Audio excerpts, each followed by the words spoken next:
What a funny tweet. I've definitely never seen that before.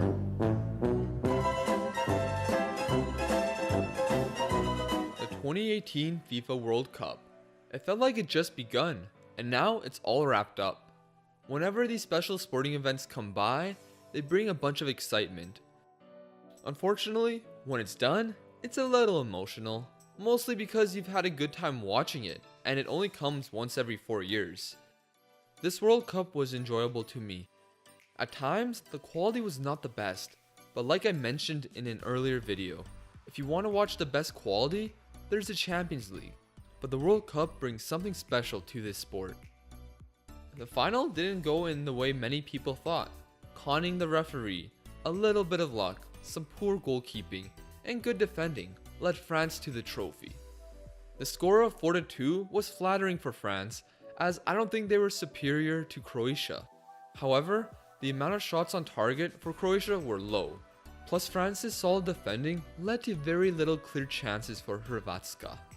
Of course, the majority of people thought France would win, and yeah, they did. I thought it would be a 1-0 game or something like that, but unlike the last couple World Cup finals, this one proved to be unique. Some common themes in this World Cup were the record amount of set pieces scored. It seemed like there was one every game. However, there were goals in every single match, except for Denmark versus France. It's probably best we don't remember that match. A lot of the favorites in this tournament struggled. Brazil, Germany, Spain, and you could say Argentina were kind of favorites at the start of the tournament, but it was Belgium and France who were really the only favorites that went deep. The contrast of each side of the bracket was similar to Euro 2016, but that shouldn't discredit teams like England, who did have an easier road to this semi-final.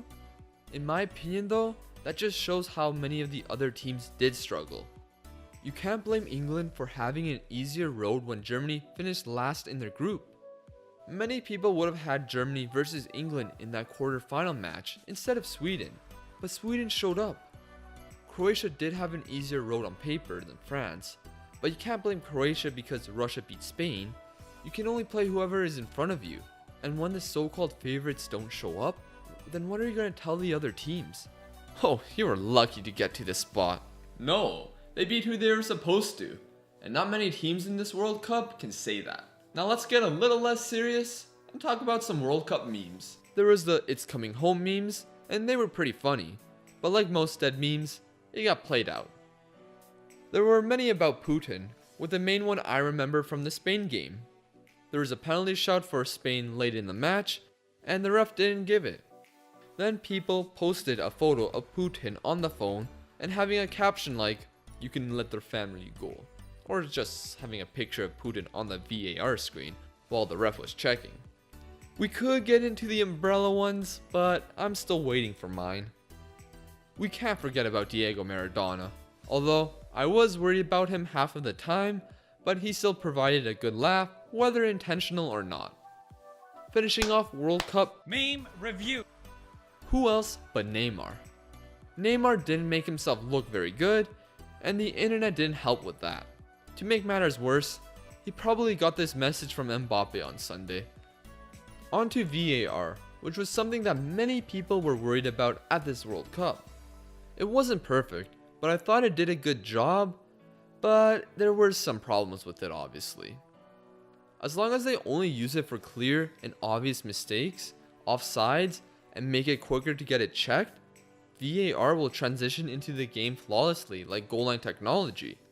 It will improve over time, and still, there may be some growing pains to come, but I'm optimistic about it, unlike Amrabat. Congrats to France for winning their second ever World Cup and getting that second star on their kit. Congrats to Croatia, Belgium, and England for making their nation proud. The World Cup could have won a lot worse for them, but they persevered. Congrats to Mbappe for becoming the first teenager since Pele to score in a World Cup final. The kid has a huge future, and I look forward to this generational talent to take over world football. A big shout out to the fans that went to Russia as well, including the citizens of Russia. Without all these different cultures coming together, it would just be an ordinary tournament. Seeing Panama fans in jubilation because their country is in the World Cup for the first time, or seeing Nigerians dancing with Croatians on the street is really cool to see. It's always tough to see these sporting events finish, but all good things must come to an end. Thank you for watching the video. I hope all of you have a great day, and I can't wait to talk about the next World Cup in the summer of 2022.